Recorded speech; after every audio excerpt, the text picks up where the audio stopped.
আজকে আমি আপনাদের সঙ্গে শেয়ার করব চাল কুমড়ার ভাজি। তো ডিম দিয়ে চাল কুমড়ার ভাজিটা খেতে যে কতটা মজার আপনাদের সঙ্গে শেয়ার করব। চাল কুমড়াটা সুন্দরভাবে হাত দিয়ে কুচি কুচি করে কেটে নিচ্ছি। আমি ভাজিটা হয়ে গেছে, এবার আমি চাল কুমড়ার মধ্যে লবণ দিয়ে সুন্দরভাবে নেড়ে চেড়ে দেখতেই পাচ্ছেন যে চাল কুমড়ার অনেক পানি চলে আসছে, অনেক পানি বের হয়ে গেছে। এবার আমি হাত দিয়ে চিপে চিপে সুন্দরভাবে এখন আমি পাত্রে সুন্দরভাবে আমি চাল কুমড়াগুলো হাত দিয়ে ছেঁকে ছেঁকে দিচ্ছি।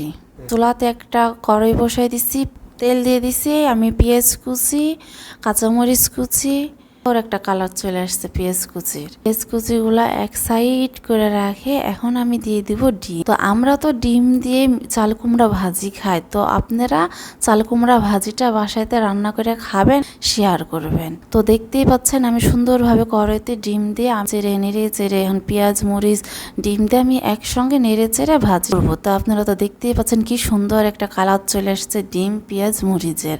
এখন আমি দিয়ে দিব লবণ, পতন হলুদ, আমি দিয়ে দেব চাল কুমড়া। এরা চাল কুমড়া ভাজিটা এভাবে খেয়ে দেখবেন, অনেক সুস্বাদু এবং অনেক মজার। আল্লাহ হাফেজ।